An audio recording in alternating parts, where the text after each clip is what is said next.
Okay, we can start. Namo tassa bhagavato arahato samma sambuddhassa.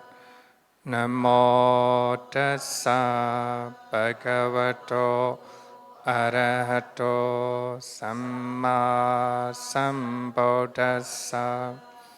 Namo tassa bhagavato arahato samma sambuddhassa. Yeah, good evening everyone.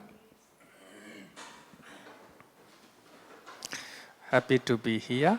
Happy to see you again. Okay. Actually, this will be the continuation of last year lessons. So, last year we finished, we started meditation topic.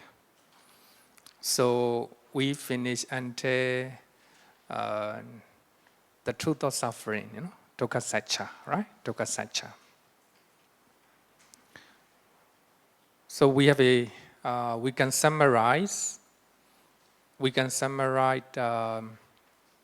suffering into three, right?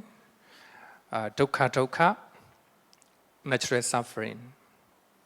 So we have a old age, we have a sickness, we have a dying, right? Death. So all these are natural suffering.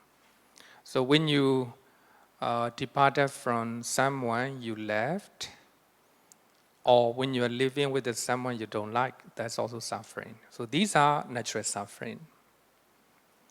The second one is viparinama dukkha, suffering in change. So the weather is good today, suddenly it changes, right? So actually suffering or changes. But in our life, we have a lot of changes, right? Especially changes into bad conditions. So these are suffering, right? These are suffering. And the last one is suffering sankhara dukkha, suffering in condition. So our five aggregate are impermanent and non-safe. Because of that, five aggregate are conditioned by many conditions, right? Many causes. Just like the weather, just like food, just like karma. So because of those causes, five aggregate changes. So because of that also, sankhara dukkha. So there are three types of dukkha. So actually, we have already learned let's see, yeah. So that is the origin of suffering. The origin of suffering. All these suffering arises because of the origin, because of the causes and conditions. So nothing arises without cause and conditions. That's very important. That is teachings of the Buddha. Teachings of the Buddha. Today we'll talk about the origin of suffering. Normally, if you look at this title, you may understand we are going to talk about second noble truth, right? Yes, you are right, but we will study using from different dimensions, the origin of suffering. So, what is the origin of suffering according to Dhammacakkappavattana Sutta? The Buddha said that now this bhikkhus is the noble truth of the origin of suffering, Dukkhasamudaya. It is this craving which lead to renewed existence. accompanied by delight and lust, seeking delight here and there. So here, because of craving, we renew our existences. So later we will talk about what is existence, what is bhava, what is bhava. Accompanied by delight and lust. So craving accompanied by delight and lust. Seeking delight here and there. So when you see something, you have a lust and delight in your mind. So when you hear something, there is a delight in your mind. So that delight or lust is the original suffering. That craving is the original suffering. It is not because of what you see, what you hear. Suffering arises. It is because of this craving. You see something, you hear something.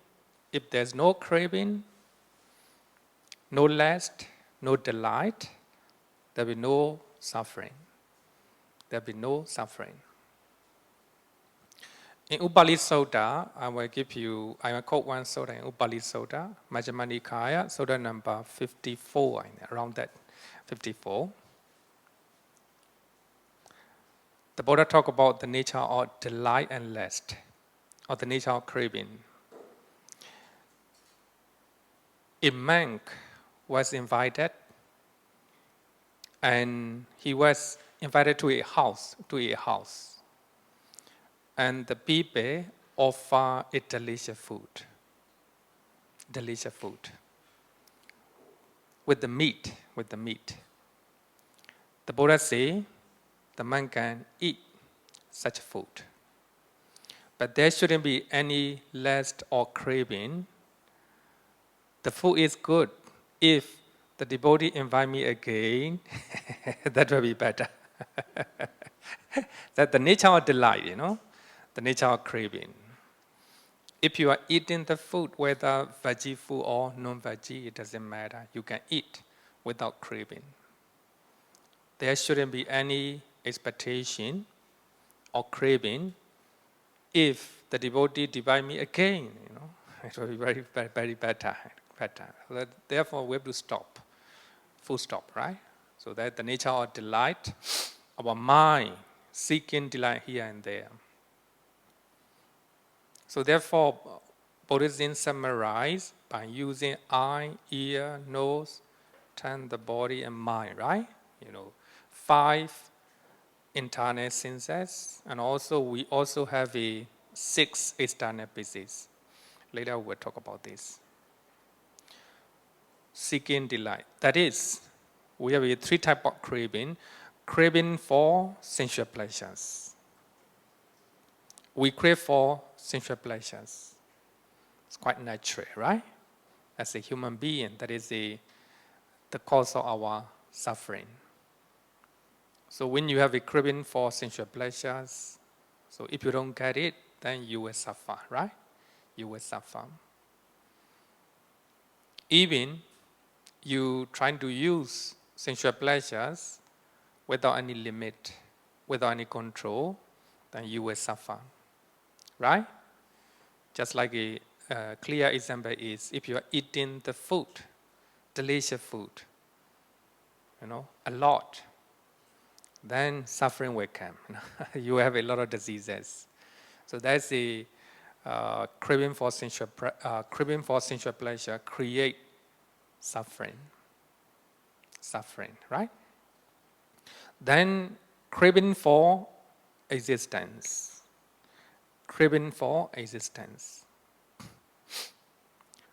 So we have 31 planes of existence. Normally, we crave for coming back to human realm. We crave for going to heaven like that, right? So because of that, such craving, we encounter a lot of suffering.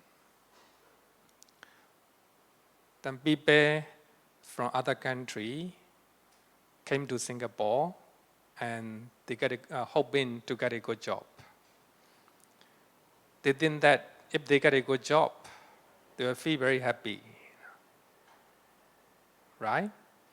Then they work here, a lot of work, a lot of work. If they do not have a proper mindset, they will suffer, So therefore, not only foreigners, but also Singaporean also, you have a lot of stress, right? A lot of stress and a lot of anxiety if you do not control your craving. It doesn't mean you don't have to walk. You can walk with the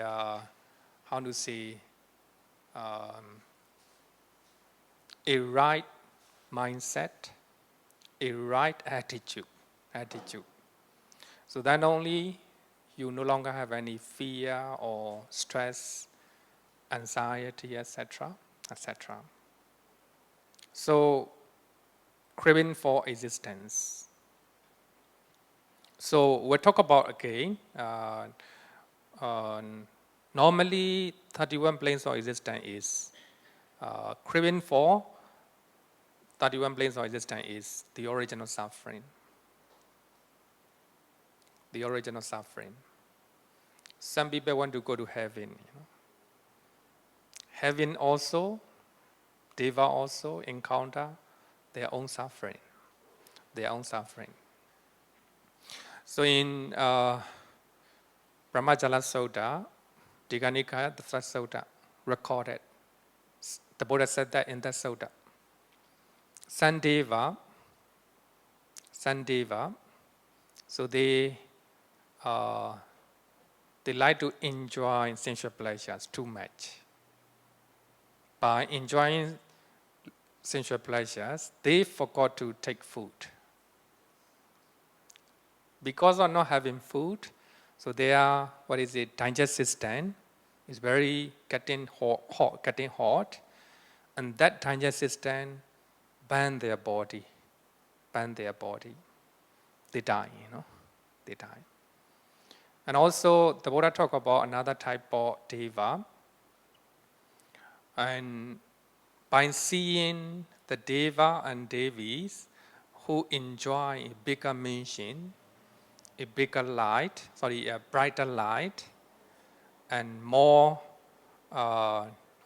followers, by looking at such a devas, have intense anger in his mind, intense jealousy in his mind. So because of that anger, the anger is so intense, so strong that anger burned his body. He died. So what I want to, my point here is, even you was born as a deva, they also have their own suffering. Anyone who know about the story of Bhagat Brahma? Bhagat Brahma. You don't know, right? He competed with the Buddha. He was a believer of Atman, believer of soul. There is a permanent soul. His life is permanent. He will not die. So the Buddha is playing. But it's very difficult to convince him. But ultimately, the Buddha able to convince that there is no permanent soul. He was embarrassed in among his followers, Even as a Brahma, right? Bhagat Brahma. So there is a suffering. So here, maybe you might think that rich people, they will have more happiness, right? They will not have any problem. You can look at the life of Taylor Swift, right? Taylor Swift nowadays he's still in Singapore, right? Now still performing, right? So when you look at Taylor Swift, you think that her life really exciting, perfect. But when you go to her life, you may understand, She also have a lot of fear, anxiety, stress, even depression, right? Even depression. I heard that she broke with her four boyfriends, right? 4 boyfriends, right? So I heard that because of that, she can create a lot of songs, a lot of sad songs, romantic songs. So here, even a very famous singer, just like Taylor Swift, she have a lot of fame, luxuries, everything she may need. But there's no perfect light, right? There's no perfect light. So if she cannot control her craving, then she will have a lot of, she will have a lot of happiness in her life. So therefore, the craving is the cause of our suffering. Craving for existence and craving for non-existence. Craving for extermination. Big body translates extermination. Vipawatana. And craving for non-existence. So clear example is some people they don't like their existence, right? As a human being, they commit suicide. So before they commit suicide, they may have a lot of problem in their life, right? In their life, it's not easy to commit suicide. It needs a lot of negative, right? Negative thing, negative mind, extermination.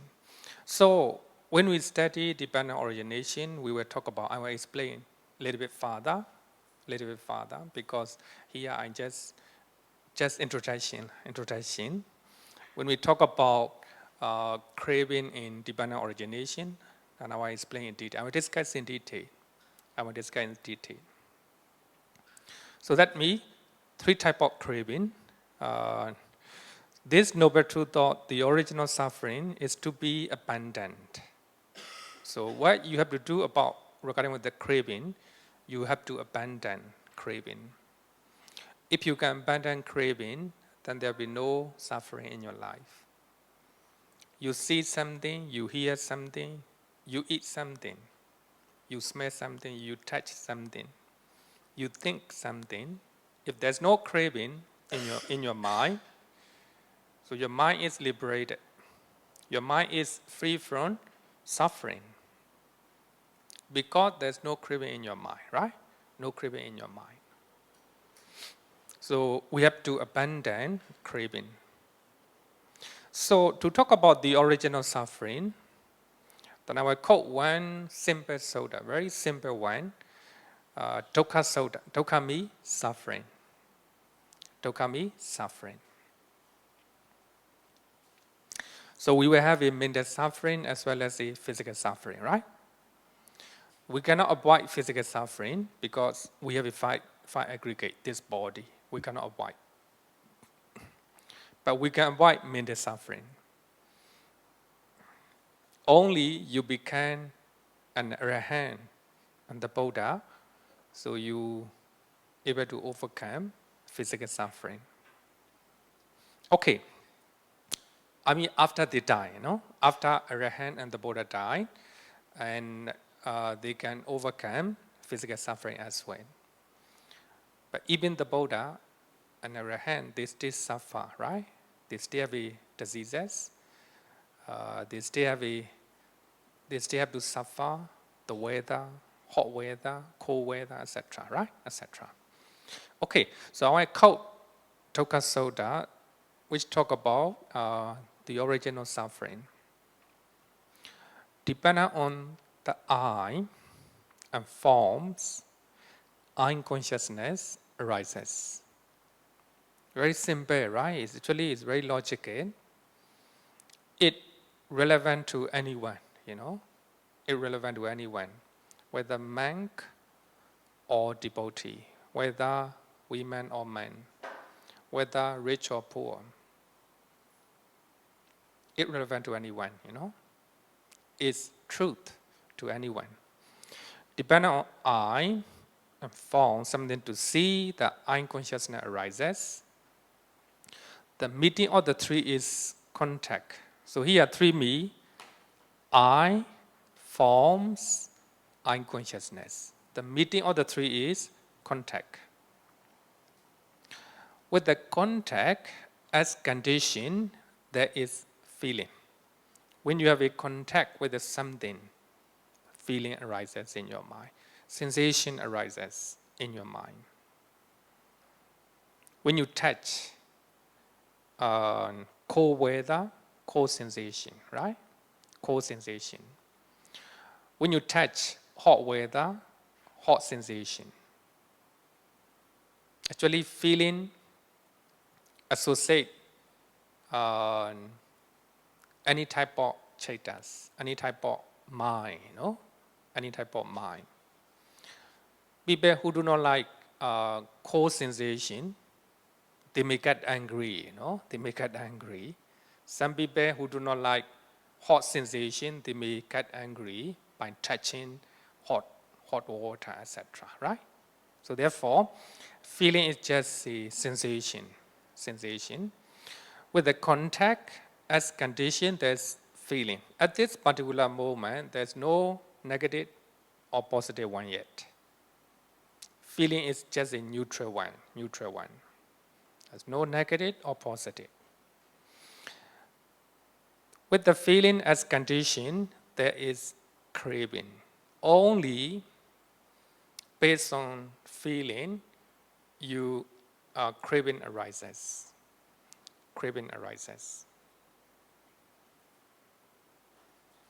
So if you are mindful, after feeling, there is a mindfulness. So if mindfulness is in our mind, craving cannot come. Craving cannot take place.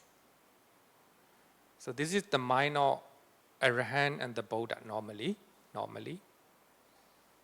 The Buddha and Arahant, they experience pleasant sensation, unpleasant sensation, neutral sensation. They experience like other people, like other people.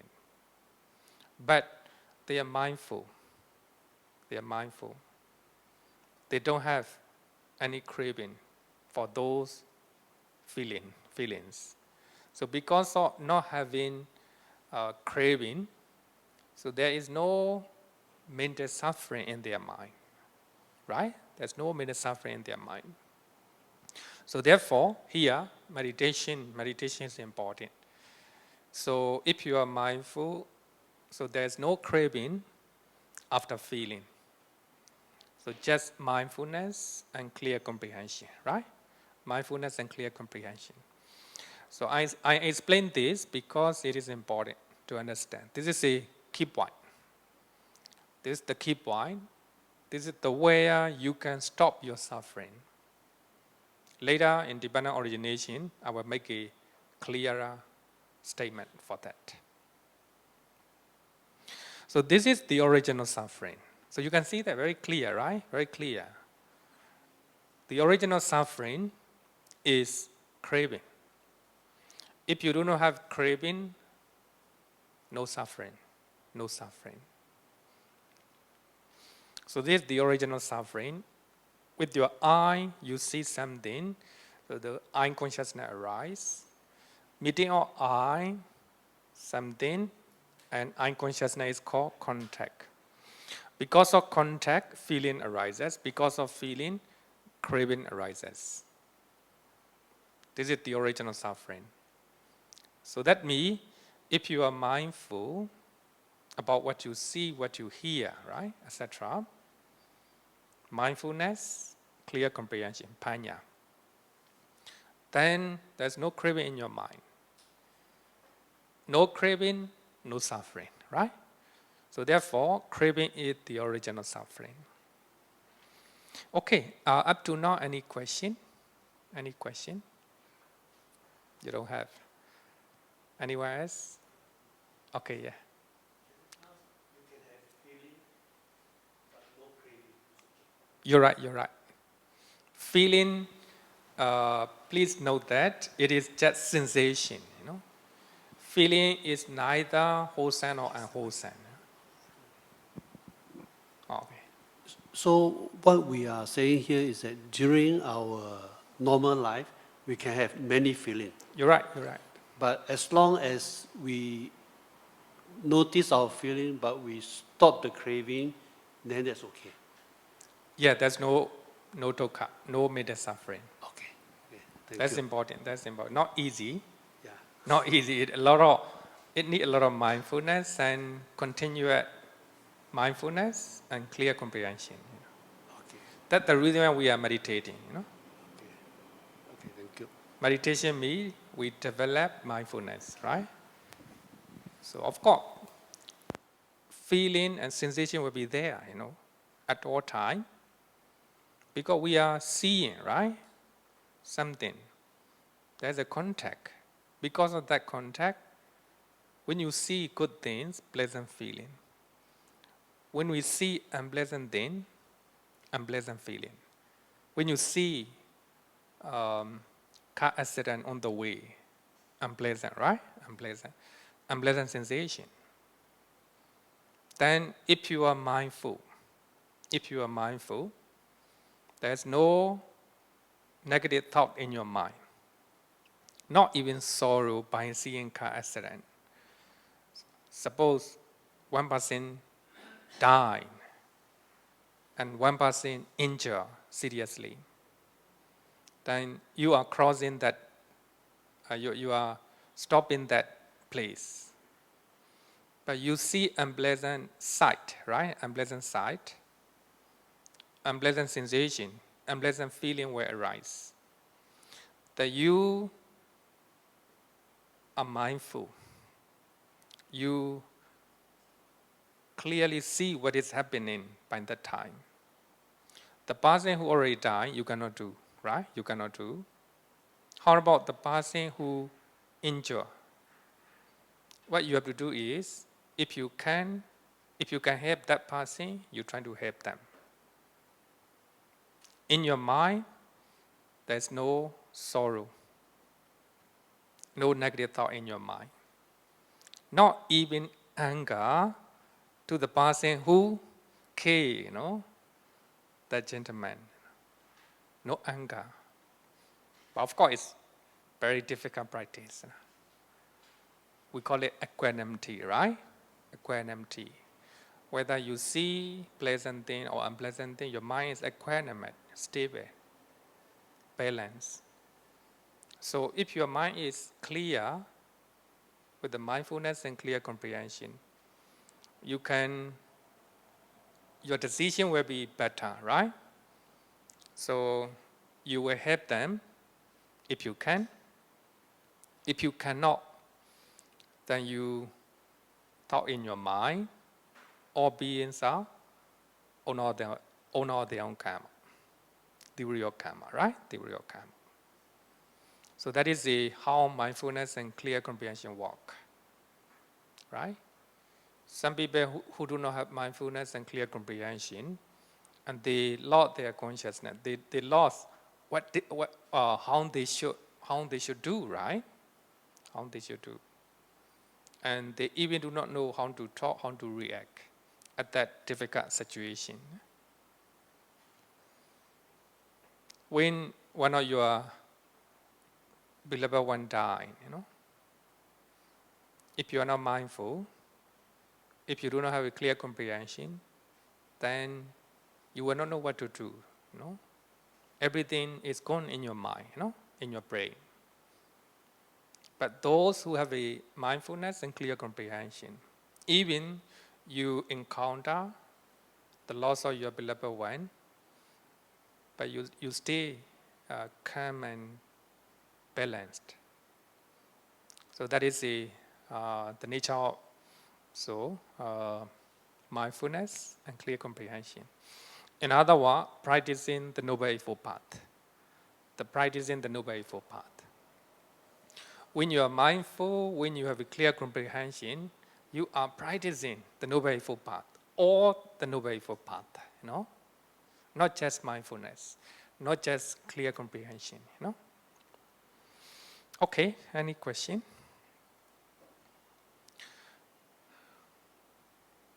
So this is it, the original suffering, the original suffering. So by seeing something, so here in the same sutta, the Buddha said that independent on the ear and the sound, the ear consciousness arise. So because of ear consciousness, contact. The meeting of the three is called contact. Because of contact, sensation. When you hear pleasant sound, pleasant sensation, right? Pleasant feeling in your mind. When you hear a soothing music, pleasant sensation. If you are not mindful, then craving automatically arises. Normally, craving is our second nature, normally, right? Second nature. Then, independent on the nose and odors, then nose consciousness will arise.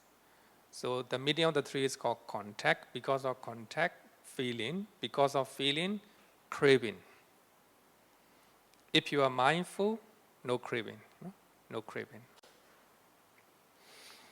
Independent on the tongue and taste. So if you are mindful, there's no craving. There's no craving. Therefore, in meditation centers, meditation retreats, you are reminded to eat mindfully. So if you are eating mindfully, there is no place for craving. Craving. Independent on the body and tactile object. So there is sensation to your body, right? Your body. Then because of that sensation of feeling, craving might arise. Independent on the mind and mental phenomena, or mind phenomena, mind consciousness arises. Mind consciousness arises. The medium of the three is called contact. Because of contact, sensation. Even in the mind, there's a sensation, right? Sensation. So when you think about a good memory in your life, pleasant sensation, right? Because of that pleasant sensation, craving arises. Craving here is normally two, lobha and dosa. Lobha and dosa. So when you have a pleasant sensation, based on that, lobha may arise. So when you think about when you are thinking about your bad memory in your life, then unpleasant sensation in your mind. So because of that unpleasant sensation, craving will arise. Craving, anger, dosa. Dosa. So therefore, in this sutta, very simple explanation is given. The origin of suffering. Suffering arises not from outside, but from based on your 6 internal bases. And with the contact with the outside object.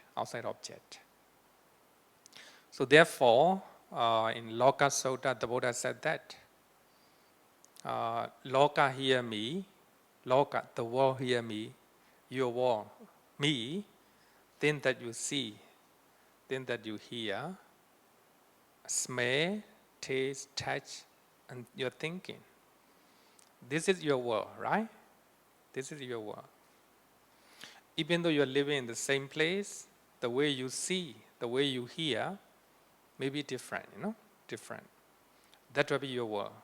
That will be your world. So therefore, the Buddha explained the original suffering by using 6 internal bases and 6 external bases. Okay, so this is the original suffering. The original suffering. In Majjhima Nikaya, we have one sutta called Chachaka Sutta. In English, it means, in English, the 6 set of six. Six set of six. Those who are meditating, those who want to do serious meditation, you must know this sutta. Because the meditation master, they will quote this sutta quite often. Chachaka Sutta. So this formula of the original suffering can be found in many places, many sutta. Chachaka Sutta, Majjhima Nikāya, sutta number 148. Further analyze this formula with the six set of six. The six internal bases, the six external bases, the six classes of consciousness. So based on eye consciousness, based on ear consciousness, etc. Right? Six classes of consciousness, and the six classes of contact, and six classes of feeling, and six classes of craving. So it is I think it's a clear way to understand, So you don't need to know many things, just six, right? Just six.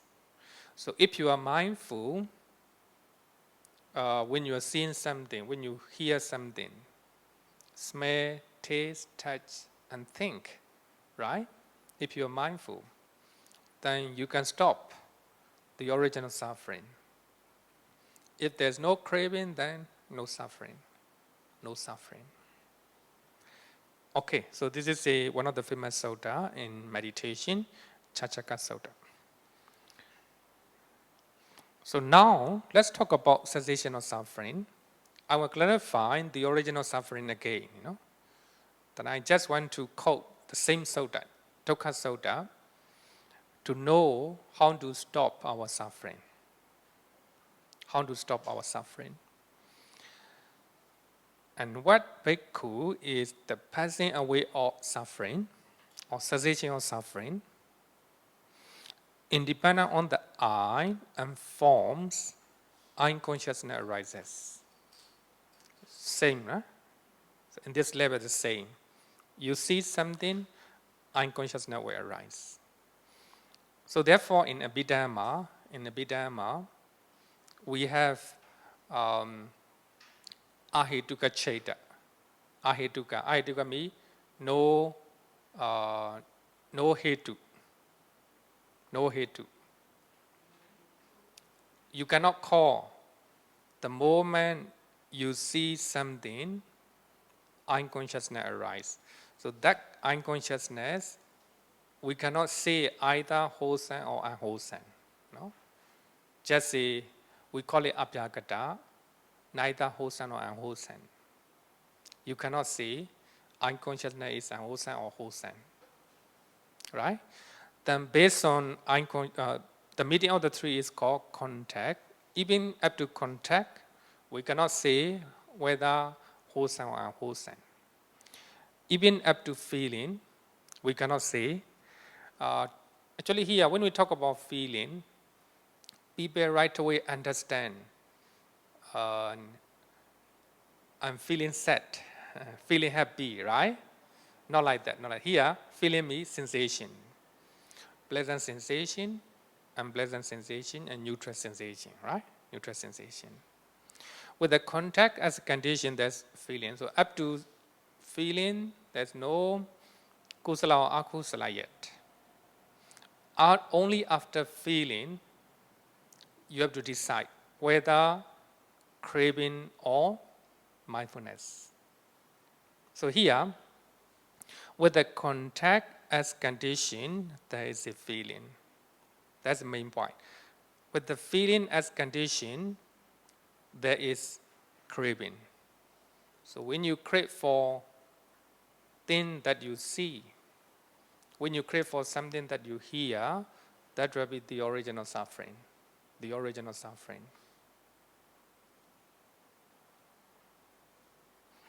Then, but remainder fading away, and cessation of that same craving comes cessation of clinging.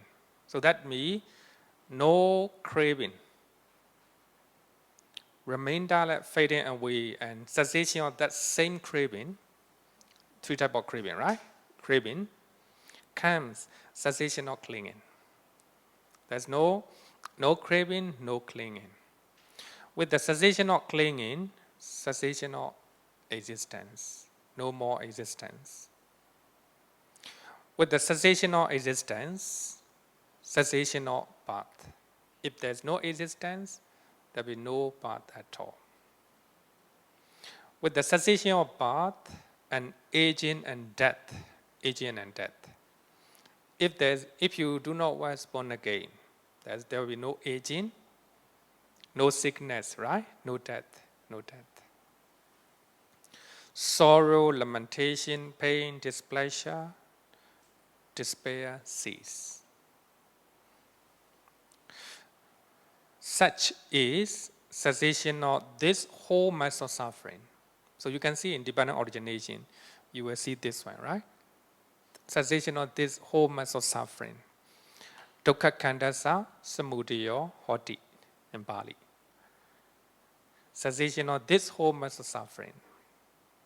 So this is a passing away of suffering. Actually, it talk about cessation of existence. Cessation of existence.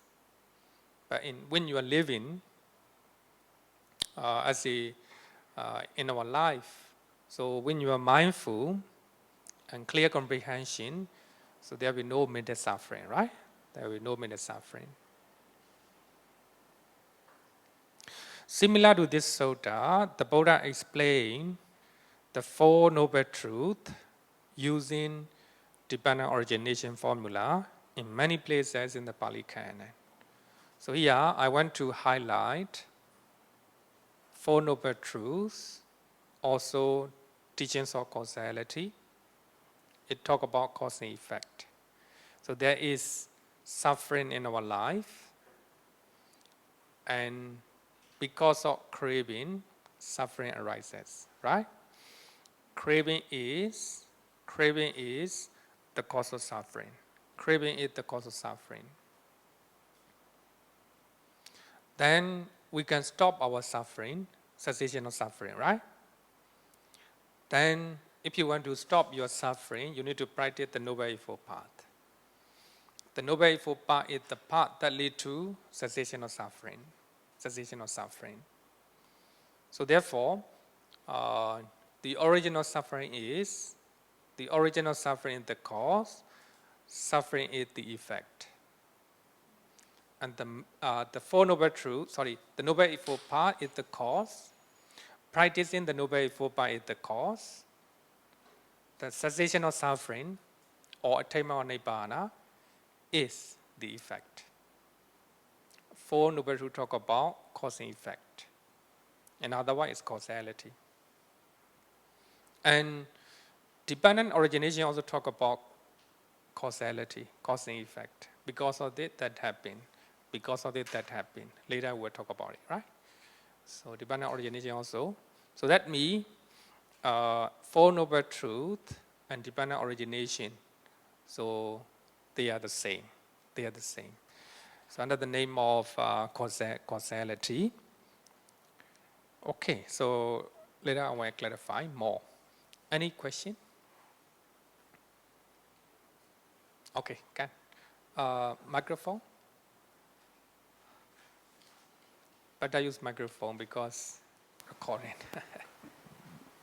Okay, Bhante, just now you answer that everyone will have feeling, then got craving. Can we stop feeling? Like for example? Cannot. No. As long as you have a body, you will have a feeling, You cannot. Feeling means sensation, not what English dictionary says so. Okay. Suppose after the class, then the rain stop. The weather is very cooling, cooling. As you have this body, you will experience cooling sensation. Paddayutta sensation, cooling sensation to your body.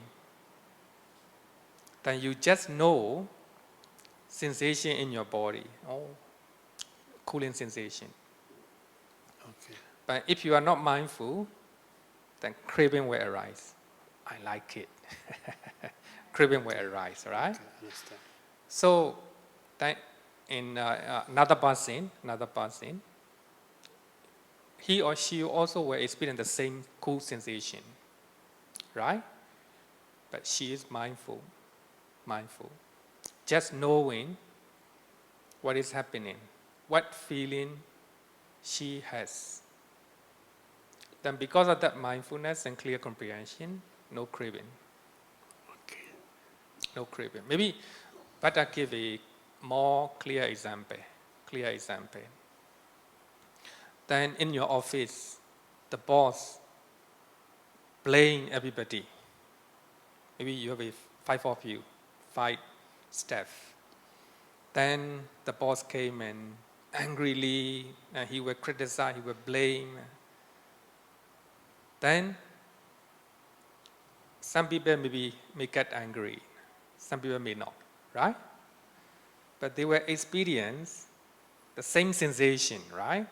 Blaming, criticizing, shouting, unpleasant sensation, unpleasant feeling. But some people, no anger, some people have, right?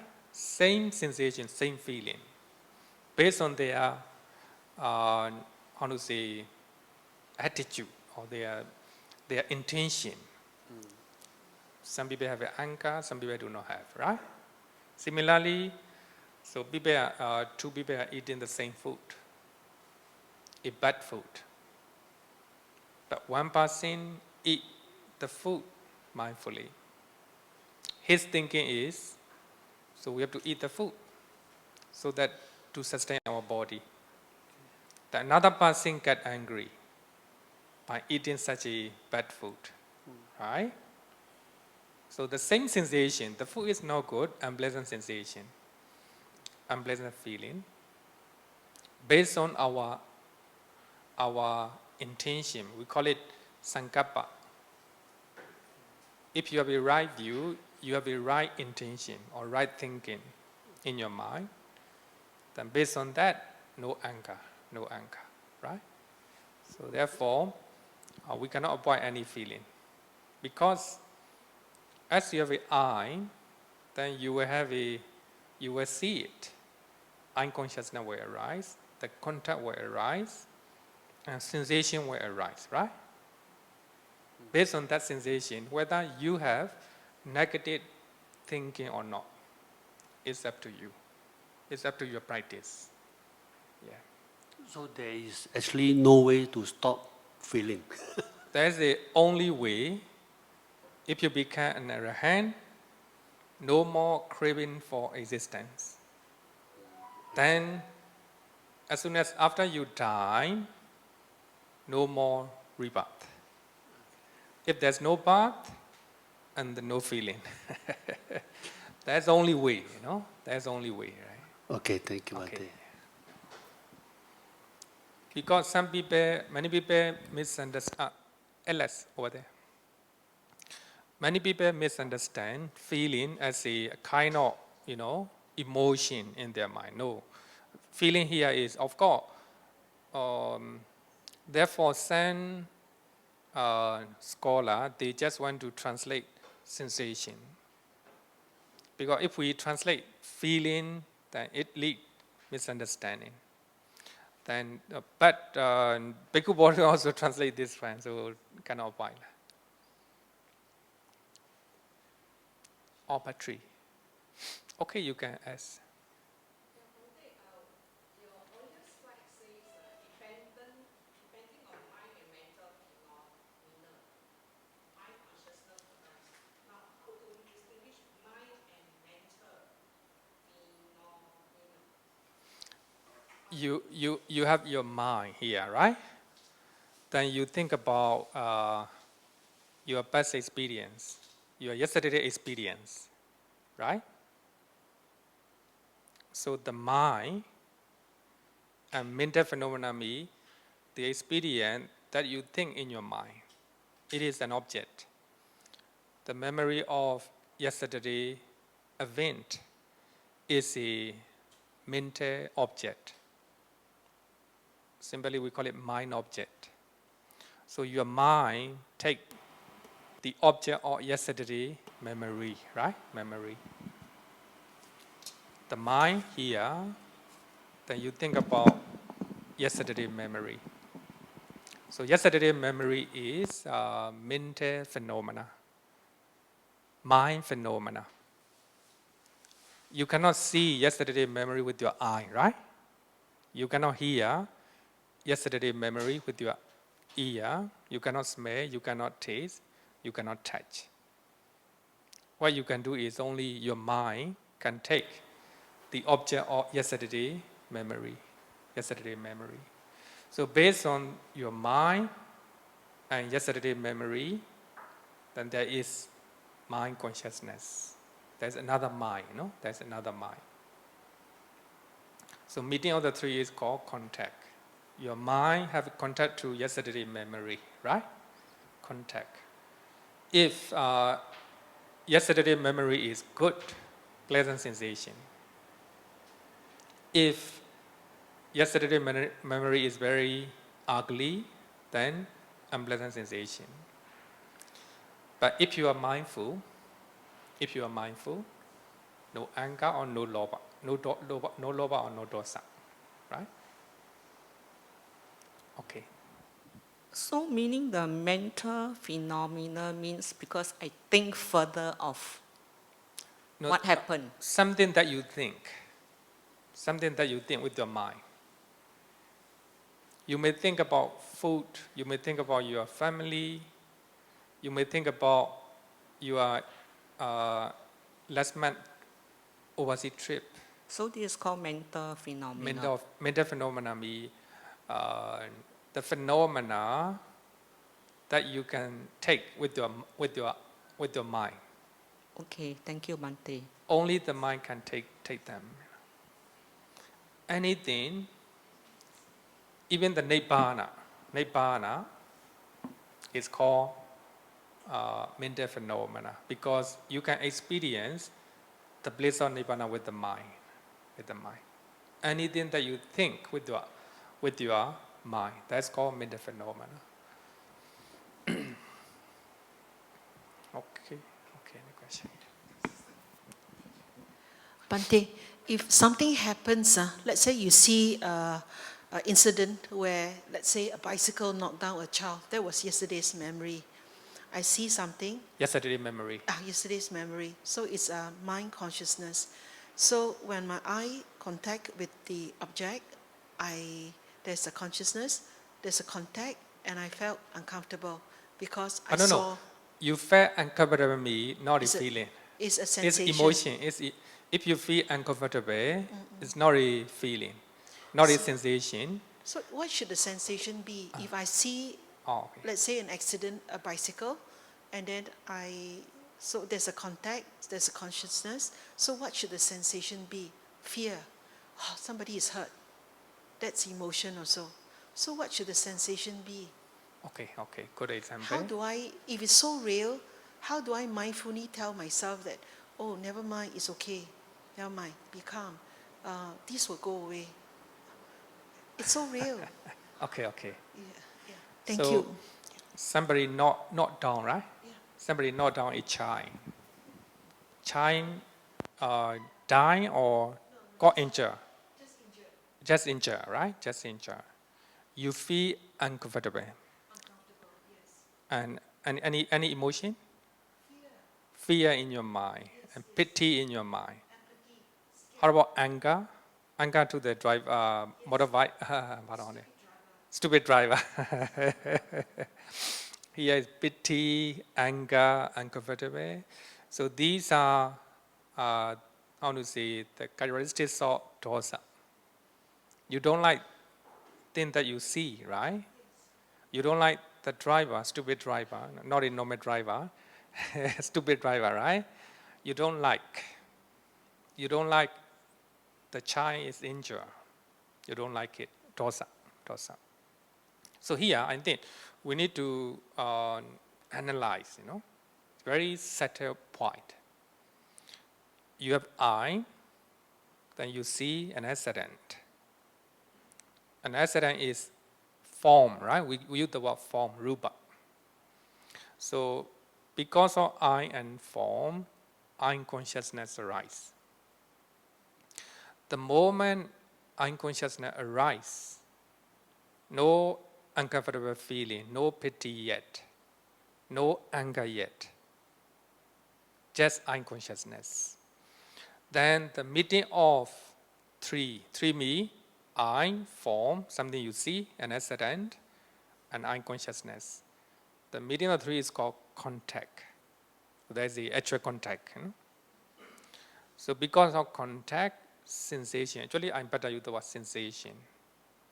You see an accident, unpleasant sensation, right? Sensation is not good, right? Unpleasant sensation.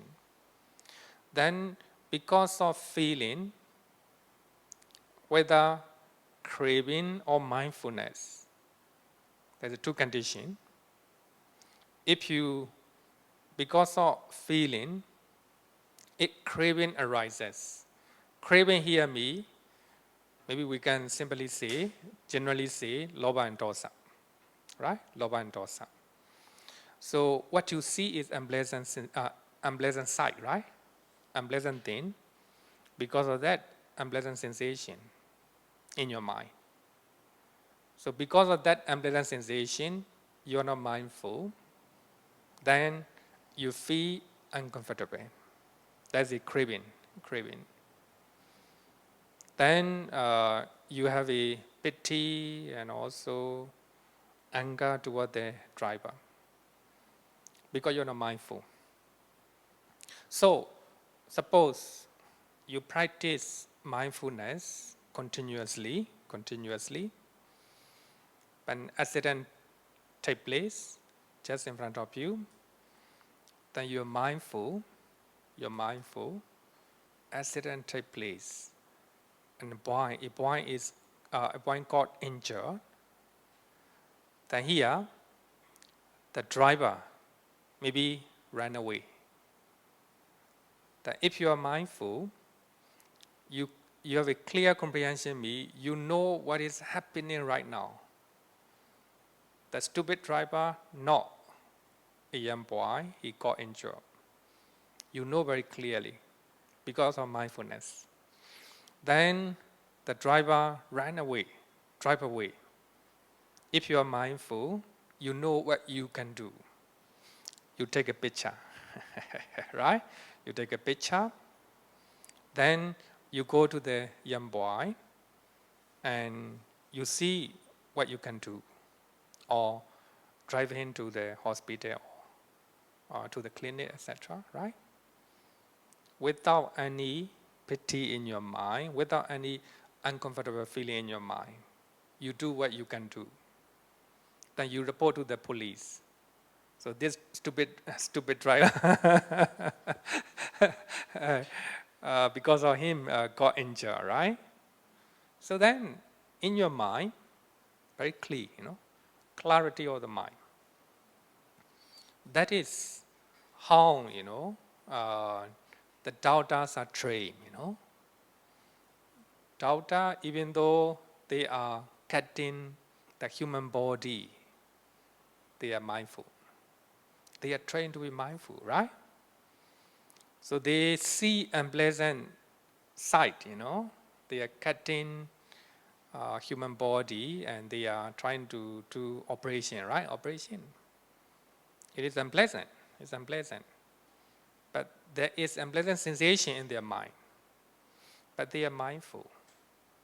They have a clear comprehension. They know what they are doing, the condition of the patients. But there's no hatred or there's no pity or anxiety in a good doubter, right? That is how they are trained. Then his mother have a serious problem, need operation. Then he is alone in the hospital, He cannot avoid. Then he trying to do normal, the usual operation, but in his mind, my mother. There's the emotion, right? There's a craving for his mother.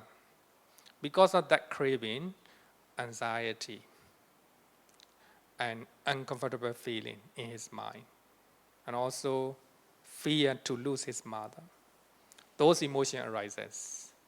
But in other patient, no fear, right? It's the nature of mindfulness and clear comprehension, right? So if he is cutting his mother body, then fear, anxiety, all these negative emotions will come in his mind. So therefore, normally Tautas, they do not operate their relatives, right? So that's because of craving, attachment to their relative. Then I hope, of course, practicing mindfulness in those difficult times, like seeing accidents, not easy, right?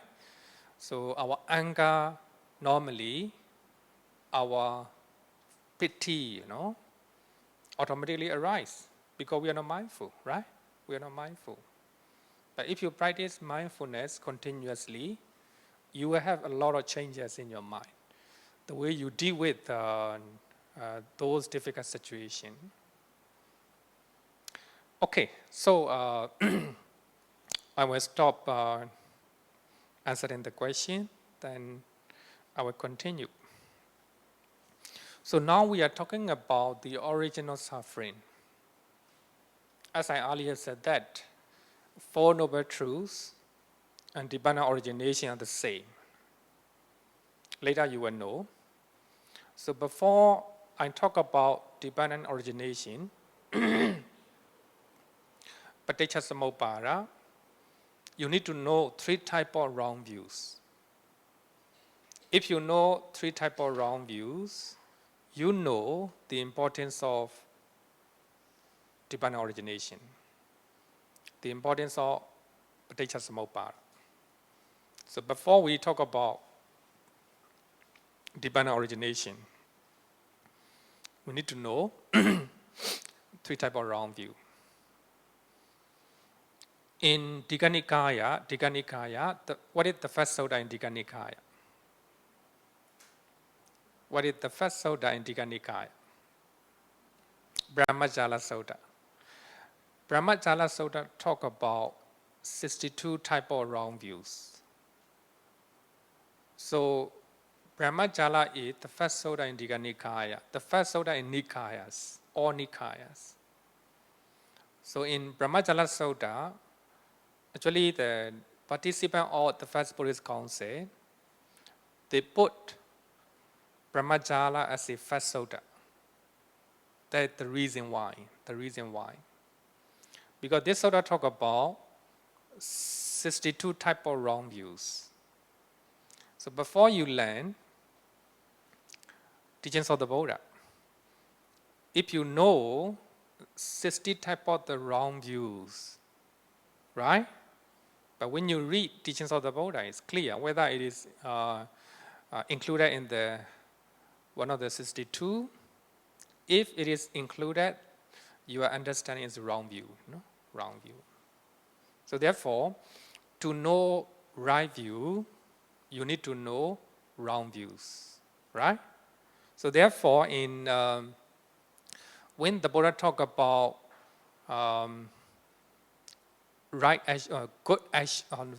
good deed, good deed and bad deed, right? Good deed. So the Buddha explained a bad deed first, right? We have a 10 type of unwholesome actions. Under the Sila, we already talk about this, killing, stealing, etc. So to know wholesome actions, you need to know what are the unwholesome. You do something, if it is not included among the 10 unwholesome actions, that is wholesome one. That's wholesome one, right? So therefore, knowing 62 type of wrong view is important. Only then you will know the right view, Here also, so before we learn the origin of suffering, in other words, dependent origination, so we need to know 3 type of wrong view. Actually, this one, you already learned when we talk about sila, So this is a second time repetition. So in Dukkhayadana Sutta, Sutta number, in Anguttara Nikaya, chapter 3, Sutta number 61. So by quoting this Sutta, and Venerable Astamika, he wrote in his A Guide to Buddhism A to Z. For teachers, for those who want to become teachers, you need to have this book because they are very informative. If you want to know something, you're trying to find out in this book. It is a small one, very informative, and also accurate. I would say reliable instead of using accurate. Of course, there may be some mistake over there. I also find some mistakes. So anyway, it's the nature, right? The nature of the books. When you write a book, you may have mistakes. When you're teaching, we may make mistakes, right? So you have to keep it in your mind. I may make some mistakes. So if you cannot if you cannot tolerate, then you cannot attend my class. Anyone, not only me, anyone, So they will make mistakes, whether writing or teaching. Of course, teaching is more easy to make mistakes. So those who want to become a teacher, trying to get this book, A Guide to Buddhism A to Z. And you can go online. So there is one website. I think A Guide to Buddhism A to Z. Easy to find out, It is you don't need to read the book, then go to that website, and if you want to know something, click on that. Easy, very easy. Okay, so by quoting this Sutta, Venerable Astamika said that determinism, in Bali, niyatavara. Determinism is the belief that an individual's destiny is fixed, that he or she must act accordingly. You cannot change it. Your destiny is fixed. You will become a rich person. Fixed. But if you do not try, if you do not walk, you cannot, right? You cannot. Then you will become poor. Your destiny is fixed. If you think so, that's a wrong view. People say that I have a destiny to get married with that person. That's also a wrong view, Niyatavara. Most people say, right? So there is an English, how they call it? In English, they have an angel, right? Angel who matchmaking, who do matchmaking, right? Points and gaze. What is it? Cupid. Yeah. There's a Cupid in. So he do matchmaking between two people, right? Gas and point. So kind of, determinism. So two persons are determined, to stay together, to get married. If you think so, that's the wrong view, determinism, right? Determinism. So in this Sutta, actually, Buddha talk about 3 types of wrong view, but among them, 2 types of determinism. So number 1, karmic determinism, Pubbekata-hetu, everything we experience, pleasant, painful, or neutral, is due to our past karma. That is how we have acted in the past. Now you experience pleasant thing in your life or unpleasant thing in your life, neutral thing in your life. That is because of your past karma. If you trying to attribute to the past karma only, that's a wrong view. That's a wrong view. Suppose you have a cancer. You have a cancer. If you think that is because of my past karma, past karma unwholesome deed, that's a wrong view. So there are many conditions, right? Many causes of your cancer. Cancer may arise because of your diet system, because of chemical, or because of lifestyle, right? Not maybe past karma may be a part of it, just a part of it, just a part of it.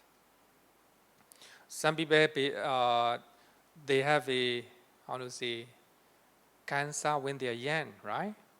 They got it from their parents gene, right? Gene, genetic. Of course, that's because of past karma. So when you have a cancer right now, or maybe diabetes right now, not just because of past karma. So there will be a lot of causes. You have to find what are the causes, right? So therefore, the Taoists define the causes of those diseases. So if you think that something, whether pleasant or unpleasant or neutral, you're experiencing right now is because of my past karma, right? If you think so, that's a wrong view. That's a wrong view.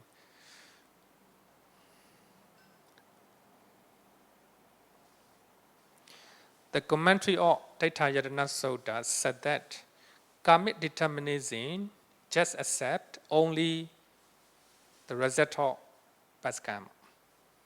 The result of past karma. It neglects wholesome actions, unwholesome actions, and functional actions that you can do right now. Something happened in your life, then you think that, oh, my past karma, it's because of my past karma.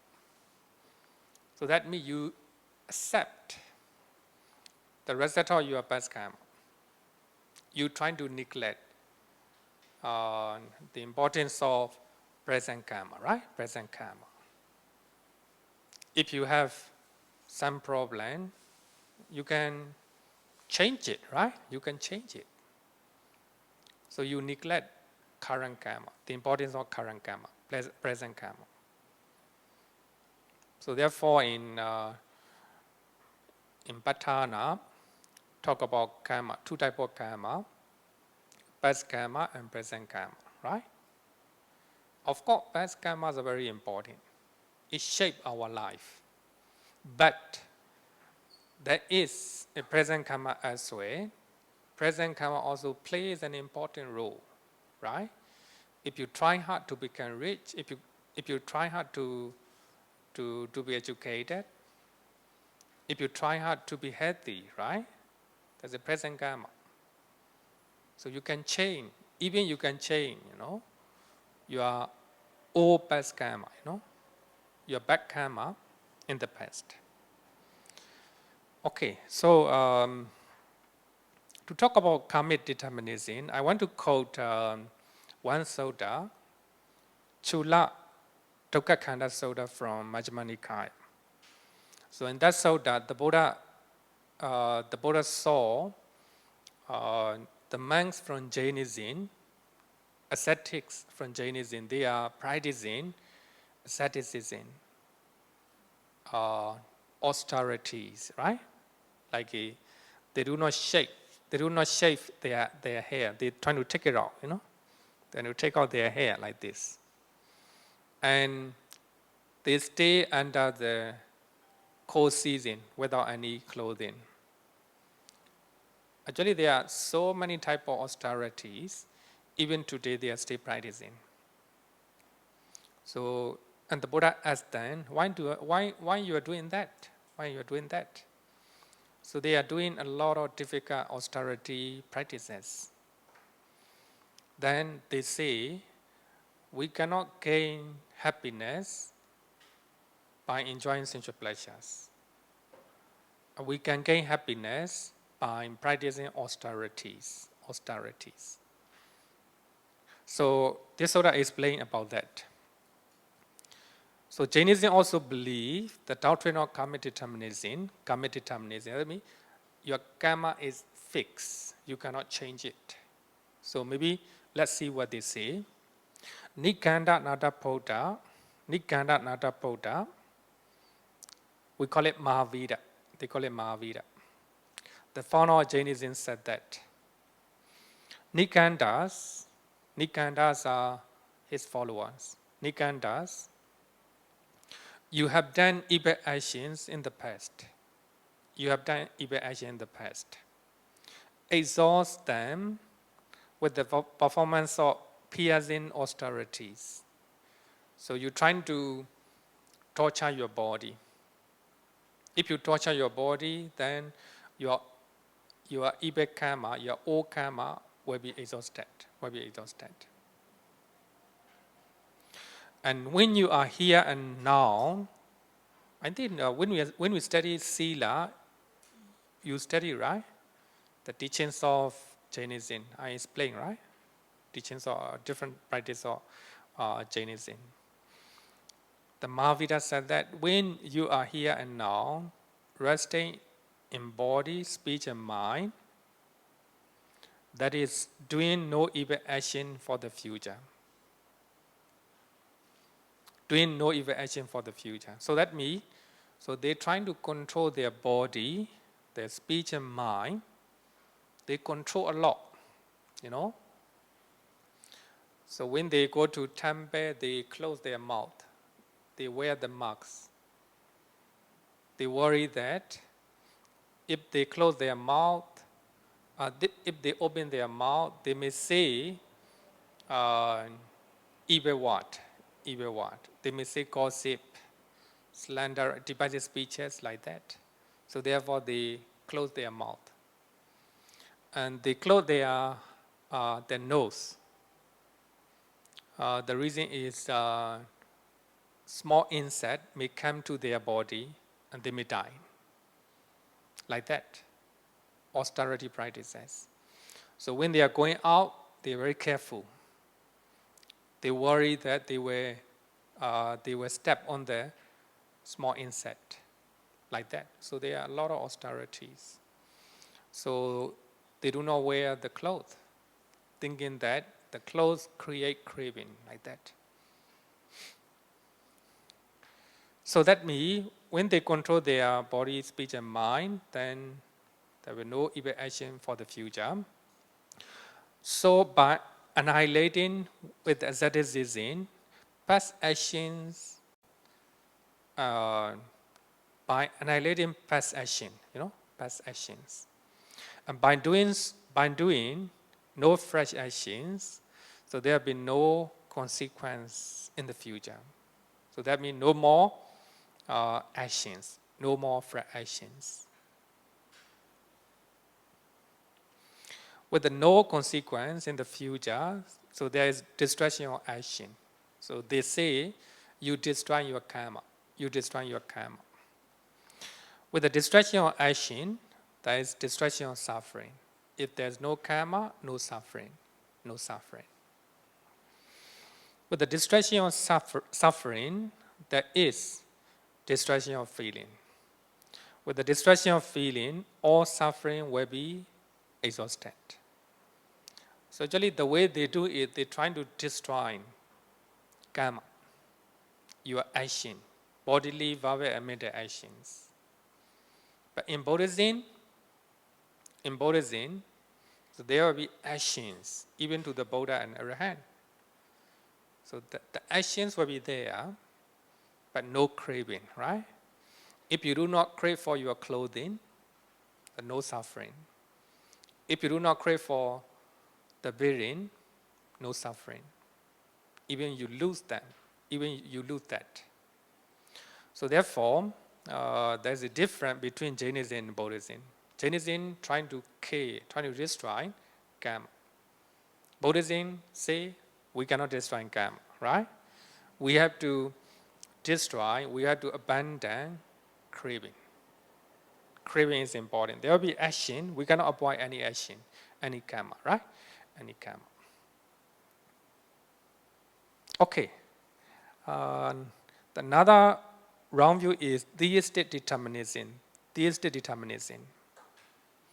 So this one, I think everybody knows. God knows and controls everything, and thus has determined everything before it has happened. God determined everything in your life, whether good things or bad things in your life. Your destiny is fixed, right? So therefore we call it determinism.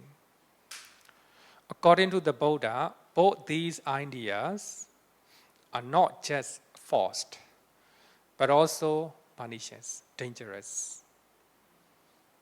So maybe I will explain by using Astamika writing. Determinism means that the individual cannot choose one cause or action over another. So you cannot choose anything. Everything is fixed in your life according to two types of wrong view, right? Something happened because of past karma, something happened because of the God, right?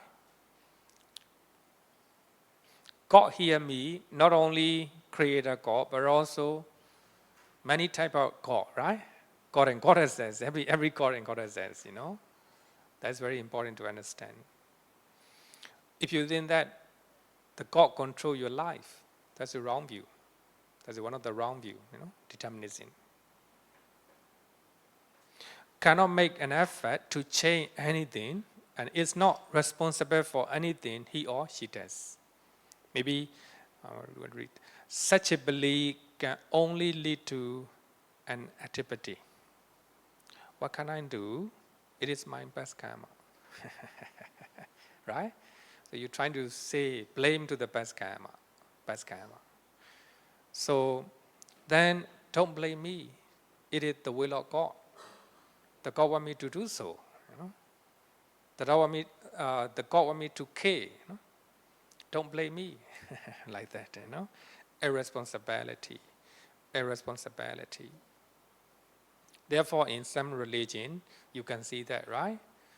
They commit suicide according to their God, according to their religious books, right? Don't blame me. It is, I do it according to the God's way, the will of the God, right? So therefore, irresponsibility arises. Very dangerous, right?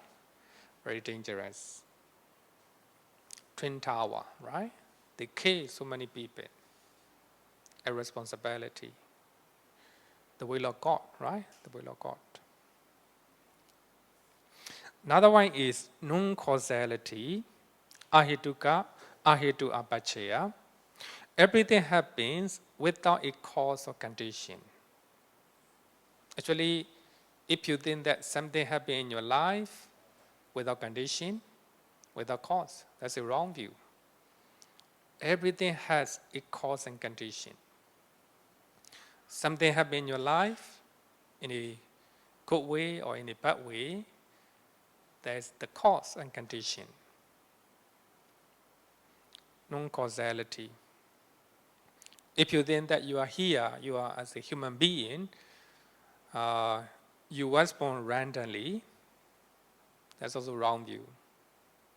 You are here just for a while, do whatever you want, whether you are harming to other people or you are exploiting other people, you don't care. Then you think that after you die, that's all, you know, nothing will happen. So that's a non-causality, you know, it's dangerous. So this doctrine is as well ascribed to Maglicosat. Micchādiṭṭhi. This is a Micchādiṭṭhi is one of the 6 famous religious teachers at the time of the Buddha. So you can see Dukkhanirodha, Sutta number 2, Samanyaphala Sutta. So you can see what he say.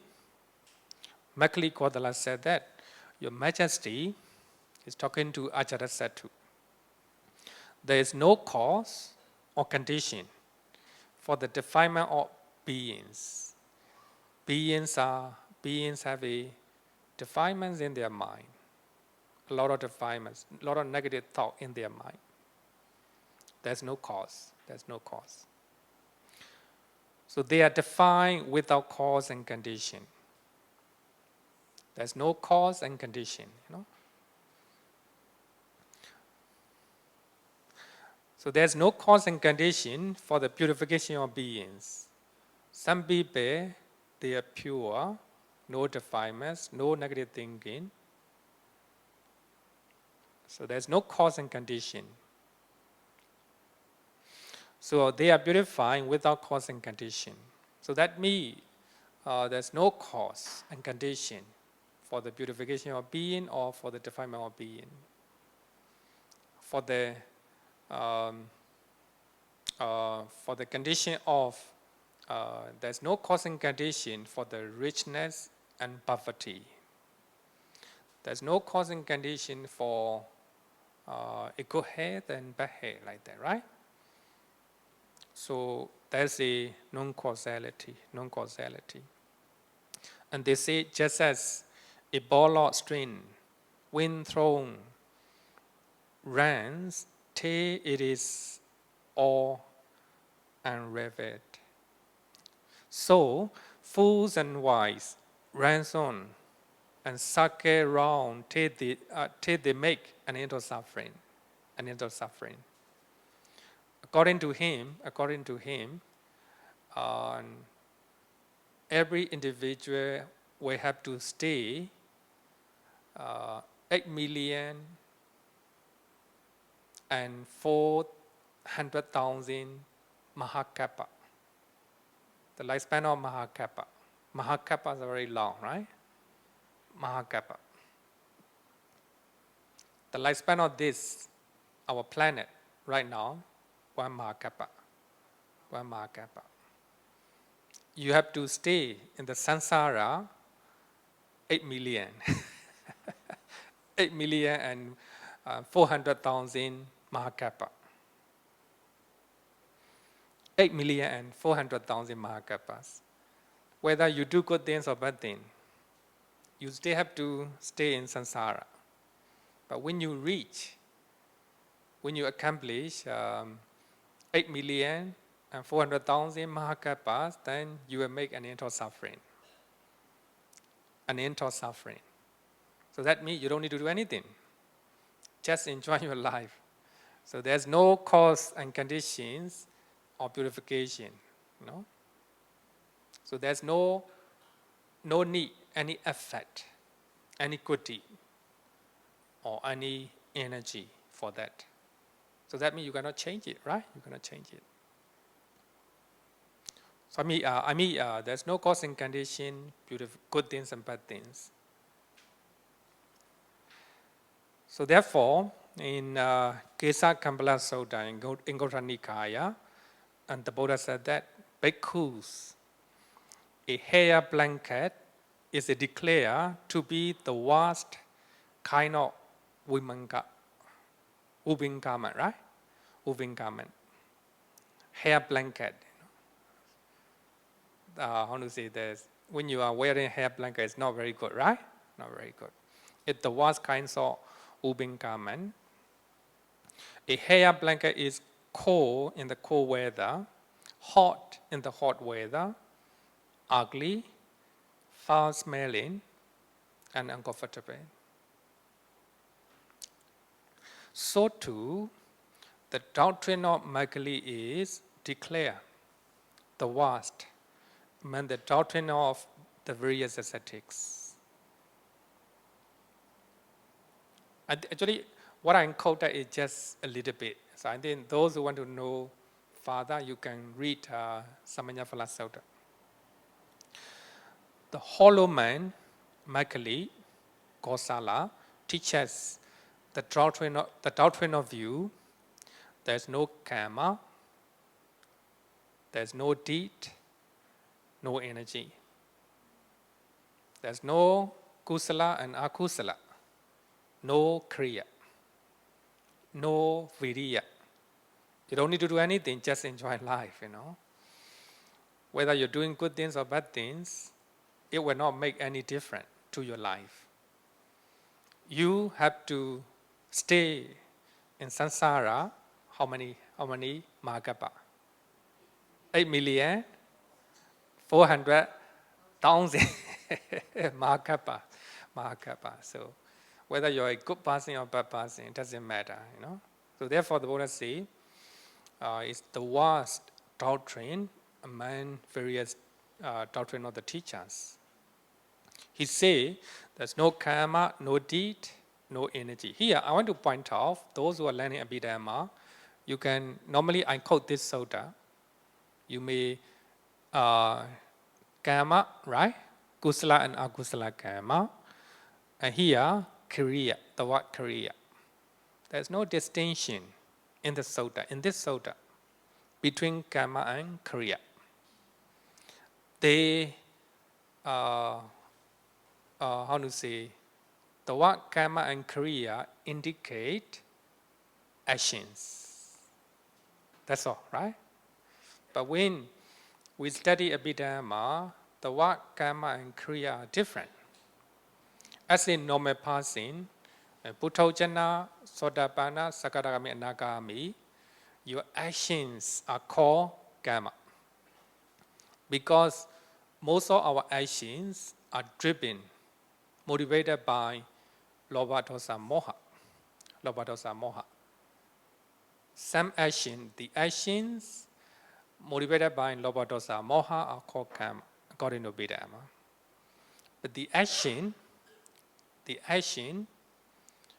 motivated by alobha, adosa, amoha are called kriya.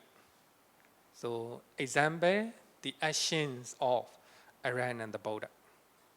Even though they are talking to somebody, even though here the Buddha used the word hollow man, actually this is a very strong word, Mokkha Purisa. Hollow man, Mokkha Purisa.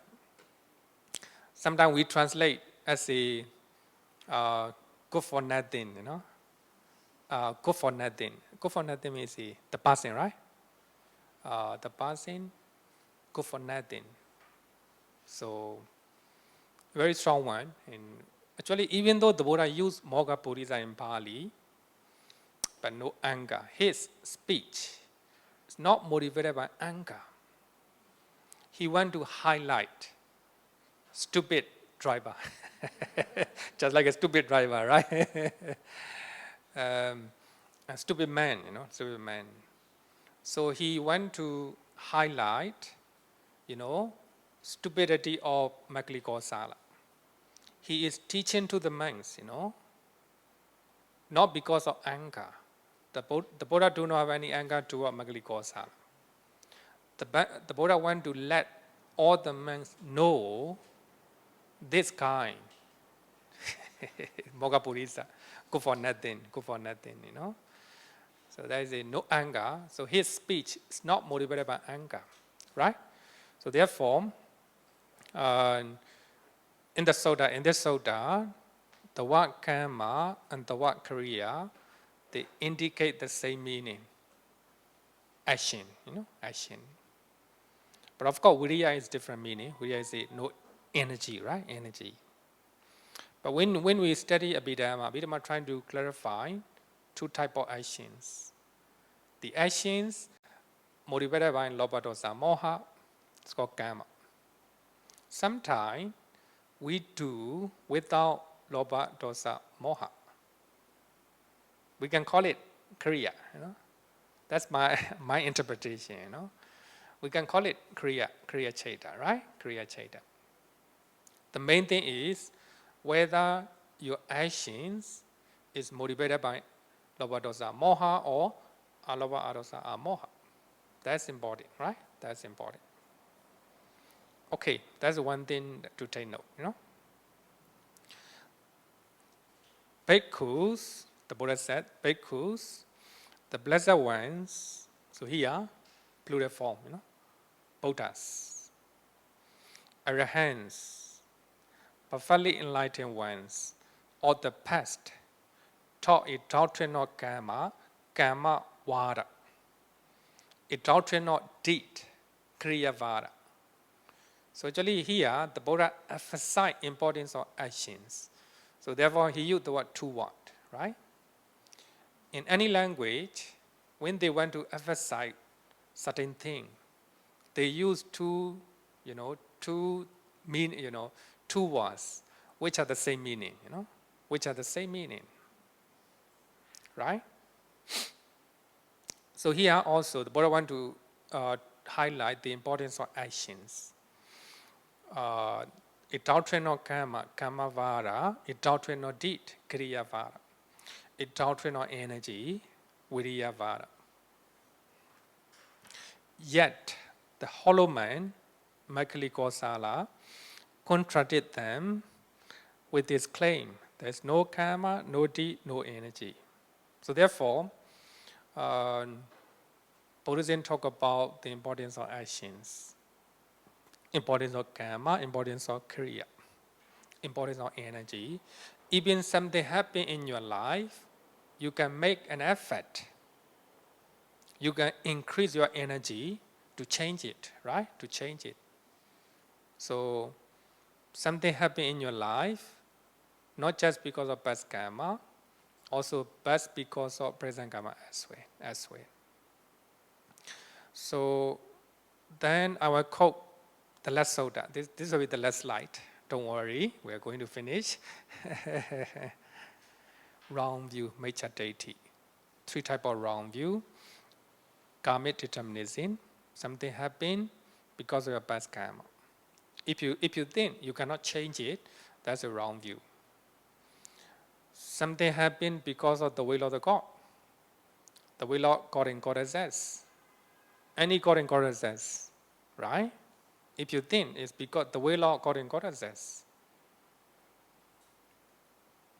you lost an opportunity because of the will of God and Goddesses. That's also a wrong view. Theistic determinism. And the last one is non-causality. Something happened, good or bad things, without a cause.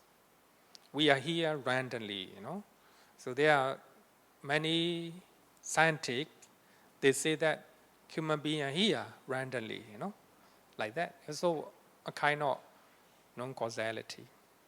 So 3 types of wrong view. Before you learn Paticcasamuppada, in other words, teachings of causality, teachings of cause and conditions, you need to know 3 types of wrong view. It's not just because of past karma, not because of the will of God, not because there is no cause and condition. So there is a cause and condition, something arrive.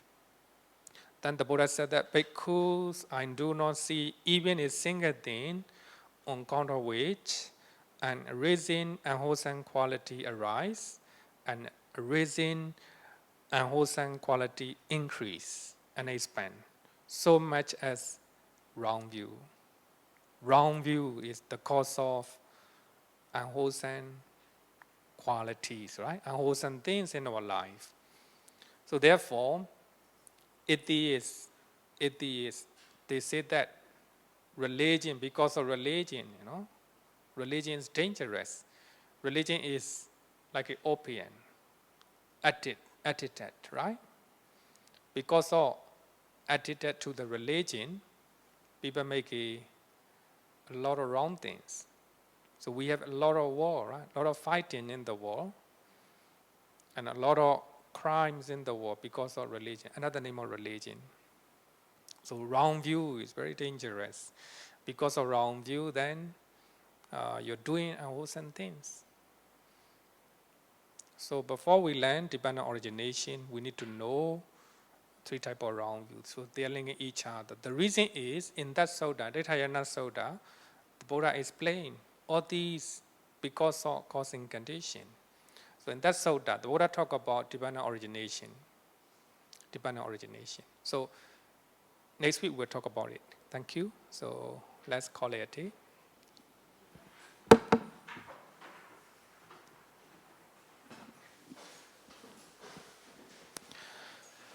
Yo varatam bhavaro manu Jesu sakyamuni bhagava Pubbekata-hetu paragato bala viriya samangi Dan sukatan saranatamu